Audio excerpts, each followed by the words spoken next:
Boa tarde, eu vou apresentar o resumo expandido sobre o levantamento florístico e diversidade de espécies arbóreas da cidade de Gurupi, do estado de Tocantins. Esse trabalho tem como autor e coautores Lorena Camargos, Lucrécia Mendes, Patrícia Aparecida de Souza, Marco Diongo, Maria Cristina Bueno e André Ferreira dos Santos. Um dos pontos principais quando se discute sobre a arborização urbana é sobre a importância de ter essas espécies de árvores no âmbito urbano, principalmente pelo fato de conter esse conforto térmico do local onde as árvores estão situadas. No entanto, um fator importante a se considerar é a diversidade de espécies vegetais para reduzir a ocorrência de pragas e doenças no local. O presente trabalho tem como objetivo listar a flora presente nas avenidas centrais da cidade de Gurupi, do estado do Tocantins, e avaliar a diversidade de espécie. Para esse estudo, foi utilizado como base central o mapa viário da região, onde ele possibilita identificar a localização das 13 principais avenidas onde foram realizado esse estudo. Após esse levantamento, né, das avenidas, realizou um levantamento florístico das espécies, onde foram coletadas amostras botânicas de todas as árvores para uma identificação posterior, sendo todas classificadas usando o critério do sistema de taxonomia vegetal moderno utilizado na classificação de plantas com flores, sendo que, após os dados coletados, passou a calcular o índice ecológico para conhecer a diversidade florística. Após os dados coletados, passou a calcular os índices ecológicos para conhecer a diversidade florística. Foram identificadas 1.357 espécies plantadas, onde pertencem a 14 famílias e 43 espécies. Dentro dessas espécies foram identificadas que observou o número de indivíduos na classificação exótica de 217 indivíduos, e nas espécies nativas foram apresentados 1.140 da população observada. Apesar de haver mais espécies exóticas, as nativas apresentaram maior distribuição de indivíduos em toda a área avaliada. Quanto aos aspectos de diversidade, verificou baixa uniformidade de distribuição no índice de Pelot, que é 0,37, e diversidade florística pelo índice de Shannon, que foi 2,01, com predominância de orquídeas de 72,14%. Foi concluído, após esse estudo, que a denominância de uma espécie é causada principalmente pela redução dos índices de diversidade dessa área. Portanto, foi sugerido a substituição gradativa das referidas espécies por outras, e também concentrar o plantio de mais exemplares das espécies encontradas para melhor distribuição. Isso, muito obrigada. Olá, meu nome é Tiago, sou da Universidade Federal Rural de Pernambuco. Essa é uma proposta metodológica para a medição do potencial de regulação hídrica da floresta urbana. Sabemos que as cidades brasileiras tiveram como forte característica o crescimento urbano desenfreado e desplanejado, o que ocasionou uma grande impermeabilização da cobertura do solo. Um fator esse que é agravante para a massificação dos fenômenos das enchentes. Uma cidade como Recife, que ela é costeira e envolta por cerca de 5 rios, ela é com certeza bastante familiar com esses fenômenos de ordem hidrológica que afetam e impactam de forma negativa a malha urbana. Diversos autores apontam o benefício da floresta urbana na mitigação desses impactos negativos, pois a presença do indivíduo arbóreo reduz o tempo da chegada da água ao solo, beneficia a infiltração, possibilita um escoamento mais ameno dessa água, evita o acúmulo de água na superfície, o que é diferente até mesmo de um solo que não está impermeabilizado, mas não tem a presença do indivíduo arbóreo. Mas essa capacidade ela vai variar de indivíduo para indivíduo e de espécie para espécie, de acordo com a variação morfológica. Mas como podemos então quantificar a capacidade que o indivíduo tem em garantir esse serviço ecossistêmico? O objetivo dessa pesquisa então foi determinar a interceptação pluvial e redução do escoamento superficial promovidos por árvores de rua em Recife, Pernambuco, com a utilização dessa plataforma iTree. Validar essa ferramenta iTree para estimar a regulação hídrica das árvores urbanas na área estudada, quantificar a redução do escoamento superficial e a interceptação de água pluvial por árvores na área estudada, para que assim futuramente se possa identificar espécies com maior potencial de retenção de águas pluviais. A metodologia proposta é quanti-qualitativa, com coleta de dados em loco e mensuração de 3 tipos de variáveis, sendo a primeira delas as variáveis do entorno físico, como o grau de verticalização, a presença e área dos canteiros, largura da calçada, grau de impermeabilização, presença ou não do sistema de saneamento e distribuição de águas, presença de fiação e presença até de componentes subterrâneos. Número 2 são as variáveis das árvores a serem coletadas, e essas são a espécie, o diâmetro e volume do fuste, a altura, a área, volume e arquitetura da copa, a área foliar média. Tudo isso vai ser colocado na plataforma iTree. Mas tem a terceira variável, que é o clima e temperatura da cidade, e o cadastro necessário das espécies da plataforma. De forma é uma plataforma bem intuitiva, você coloca o gênero, o nome da espécie, a família, a ordem, o nome comum, o tipo de crescimento e características foliares.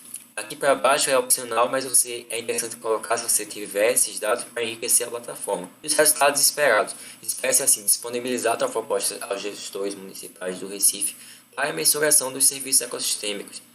E assim possamos então futuramente planejar a floresta urbana de forma inteligente. São necessárias quantas árvores de uma espécie para interceptar uma caixa d'água ao ano? Essa é uma pergunta que se busca responder. Bom dia, meu nome é Daiane Barbosa e eu vou apresentar o meu trabalho, intitulado Influência do Ambiente Urbano no Comportamento Fenológico Apical de uma espécie da Mata Atlântica. Zonas florestais e zonas urbanas apresentam diversas variações ambientais. Tais variações influenciam diretamente na sobrevivência dos organismos que vivem nesses ambientes. As plantas, como organismos sésseis, estão constantemente expostas às variações ambientais.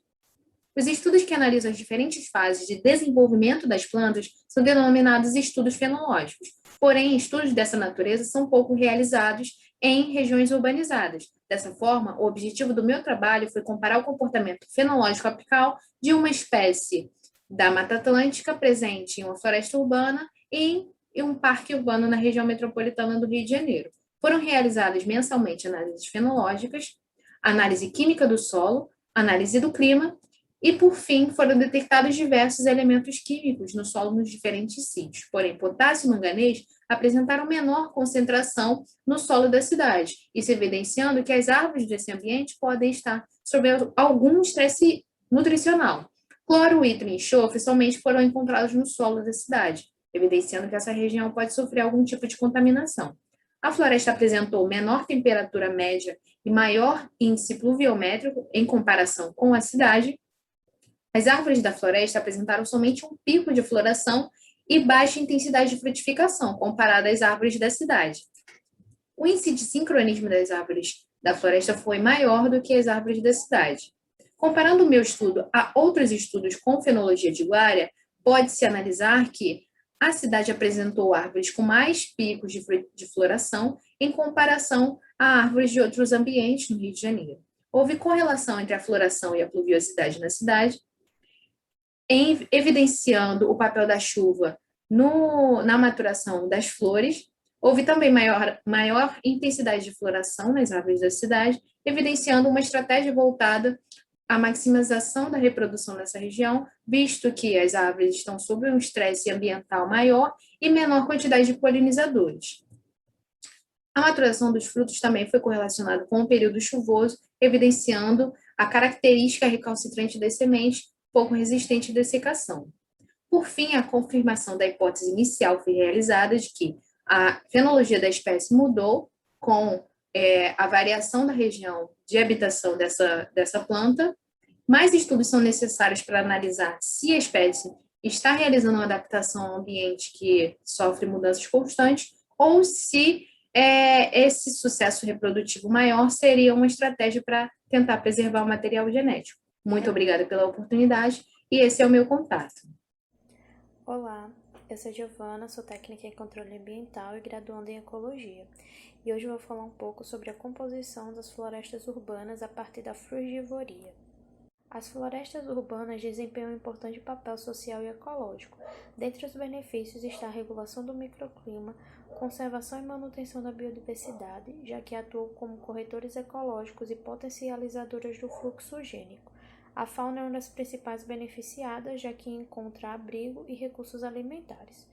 Por isso, nosso trabalho busca identificar se há preferência de cor na escolha do fruto pelas aves, de modo que seja possível subsidiar a seleção de espécies para a composição das florestas urbanas. O trabalho foi realizado na área de proteção ambiental de Genipabu, no Rio Grande do Norte. A área de estudo está demarcada em vermelho. Para a realização do experimento, foram distribuídos 234 frutos artificiais ao longo da trilha, nas cores vermelho, verde e branco, em 19 árvores. Nós fizemos isso de modo aleatório e deixamos expostos por 24 horas, após retornamos para a contagem da manipulação. Após análise estatística, verificamos que não há diferença entre os tratamentos, tendo em vista que a razão F deu 0,2837 e o teste de probabilidade 0,7567. E quando analisamos um box plot, percebemos que as médias entre os tratamentos realmente são muito próximas, o que mostra pouca variabilidade entre os grupos. Entretanto, na literatura, há experimentos similares ao nosso que identificaram a preferência das aves pela coloração vermelha. Ao analisarmos a porcentagem de manipulação, verificamos que os arbustos mais manipulados foram aqueles que possuíam frutos de coloração vermelha, o que pode ser um indício de preferência das aves. E talvez realmente a cor influencie o comportamento de forrageio e frugivoria. Nós acreditamos que a realização de novos diagnósticos podem contribuir para a seleção da flora para a composição de florestas urbanas e pode ser uma boa estratégia para a reintrodução de avifauna.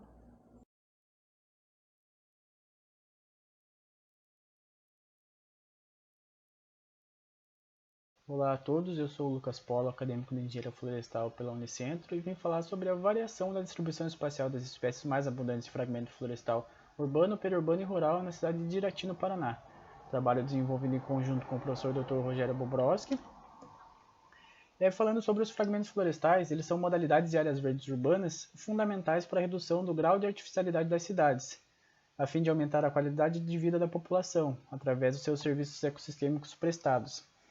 E saber qual a distribuição espacial é muito importante para compreender as relações ecológicas, tais como dispersão e competição. E um dos métodos utilizados é através da função K de Ripley. Então, o objetivo foi analisar a variação da distribuição espacial das espécies mais abundantes de fragmento florestal urbano, periurbano e rural. As áreas de estudos estão localizadas no Bosque São Francisco, a área urbana, nas dependências da Unicentro, a periurbana, e na Flona de Irati, a rural. Para a coleta de dados e análise dos dados, foram delimitados em 1 hectare cada área, sendo eles divididos em 50 subparcelas de 20 por 10.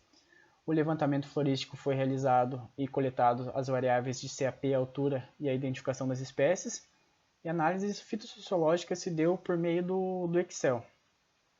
A distribuição espacial e a análise do padrão espacial por meio da função K de Ripley foi realizado no RStudio. Como resultado da fitossociologia, temos 4 espécies que representam mais de 50% do fragmento.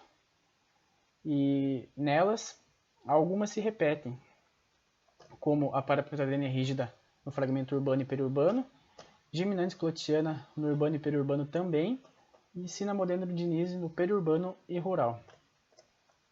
Aqui já com a função K de Ripley, na primeira linha podemos ver Cinnamodendron dinise na área periurbana e rural, com tendência de aleatoriedade. Na segunda linha, a Gymnanthus clotiana na área urbana e periurbana, tendendo à agregação. E na terceira linha, Parapetadenia rígida, na área urbana tendendo à agregação e na periurbana à aleatoriedade. Então, concluindo, a fitossociologia nos mostrou que para as 3 áreas, as 4 espécies mais importantes representam mais de 50% da composição florística dos fragmentos avaliados. E Cinnamodendron dinise e Gymnanthus clotiana apresentam uma distribuição semelhante, mesmo que em fragmentos distintos, aleatório e agregado consequentemente. Já a Parapetadenia rígida se distribui de maneira diferente, agregado no fragmento urbano e aleatório no fragmento periurbano. Olá, me chamo Paulo Ricardo, sou aluno de Ciências Biológicas da Universidade do Estado do Rio de Janeiro e integrante do Laboratório de Anatomia Vegetal também da UERJ, e hoje vou apresentar um pouquinho sobre o meu trabalho de pesquisa. De acordo com as projeções de urbanização realizadas pelas Nações Unidas em 2018, a população mundial vem num contínuo crescimento desde 1950 e hoje esse crescimento faz com que o século XXI seja considerado o primeiro século com mais da metade da população mundial residindo em cidades. Todo esse avanço urbano é, de certa forma, muito benéfico para o desenvolvimento do país, mas se feito sem estrutura e planejamento, acarreta em diversos problemas ambientais consequentes das modificações na paisagem natural, como, por exemplo, o aumento da poluição atmosférica, o aumento da temperatura global e a formação de ilhas de calor.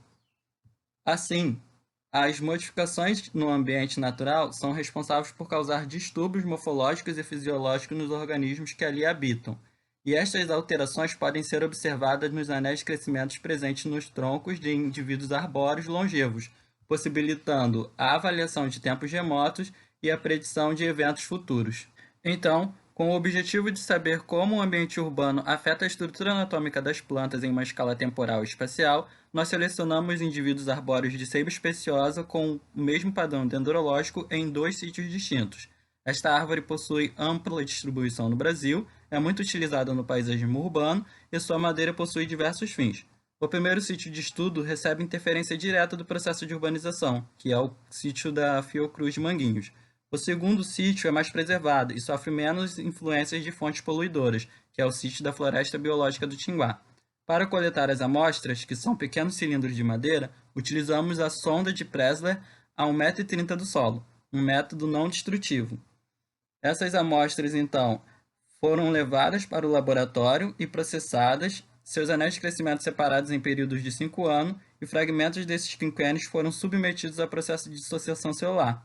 A análise estatística ocorreu de par a par, cada qual com o seu quinquênio correspondente, e a análise fenotípica com árvores do mesmo sítio. Como resultado, tivemos que tanto o comprimento de elemento de vaso quanto de fibras, que são elementos celulares responsáveis pela condutividade hídrica e sustentação do corpo do vegetal, foram menores no sítio urbano do que no sítio florestal para todos os anos de estudo. Ambientes mais secos são responsáveis por limitarem processos de expansão celular durante a ontogênese, originando células menores em comparação a ambientes com maior disponibilidade hídrica. O fato de árvores do sítio urbano apresentarem células em menor tamanho do que no sítio florestal foi justamente devido às modificações geradas no meio ambiente ao longo dos anos. Como conclusão, nós temos que existe uma variação ligada às modificações ambientais decorrentes do processo de urbanização. Olá a todos, eu sou Sidney Cravador Júnior, aluno do programa de pós-graduação em Ciências Florestais da Universidade Estadual do Centro-Oeste e juntamente com o meu orientador, Rogério Bobrowski, realizamos a pesquisa intitulada "O ângulo da fotografia interfere na avaliação da qualidade visual da paisagem em calçadas arborizadas". Bom, nos últimos anos, a preocupação com a qualidade da paisagem urbana tem ganhado crescente enfoque, com diferentes métodos de valoração estudados. E o objetivo dessa pesquisa foi determinar a influência de diferentes ângulos de fotografias na avaliação da qualidade visual da paisagem de calçadas arborizadas e não arborizadas em Curitiba, no estado do Paraná, pelo método direto. Assim, escolheu-se 24 ruas de 4 zonas residenciais da cidade, realizando-se coletas de fotografias em perfil transversal, retiradas nos 2 sentidos das vias, nos 3 segmentos mais representativos, e em 2 ângulos diferentes, sendo o ângulo 1 mais distante e o ângulo 2 um ângulo mais próximo. Isso se deve uma vez que o ângulo e a aproximação da imagem podem contemplar maior ou menor número de elementos. A coleta foi repetida nas 4 estações do ano e a partir das variáveis obtidas nas imagens, ou seja, a porcentagem de céu, ambiente construído e vegetação, determinou-se a qualidade visual da paisagem de cada imagem. Somando as porcentagens, após a atribuição de peso às variáveis, verificou-se haver diferença entre as características das zonas, variando forma e porte dos indivíduos arbóreos e também da estrutura urbana, o que influencia nas paisagens constantes nas imagens. Pelo teste de Tukey, evidenciou-se diferenças nas ruas arborizadas, conforme os ângulos das fotografias e as zonas residenciais, ZRs 1, 2, 3 e 4, e para o ângulo 1, as zonas ZR1 e ZR4 diferem-se estatisticamente. E para o ângulo 2, as zonas ZR2 e ZR1, ZR3 e ZR2 e ZR4 e ZR1 são iguais. O ângulo 2, que é o ângulo com maior proximidade, tende a apresentar valores superiores de qualidade visual da paisagem. Isso pode ser explicado por reduzir a proporção de céu e ambiente construído dispostos nas imagens obtidas. Concluiu-se que o ângulo escolhido não interfere consideravelmente nos valores de qualidade visual da paisagem. Contudo, ao avaliar-se por zonas, há diferenças significativas. E considerando as supervalorizações do ângulo 2, pode-se impactar as decisões de qualidade da paisagem para fins de valoração e gestão pública. Bom, para quem tiver dúvidas, vou deixar meu contato de e-mail aqui e eu agradeço pela atenção.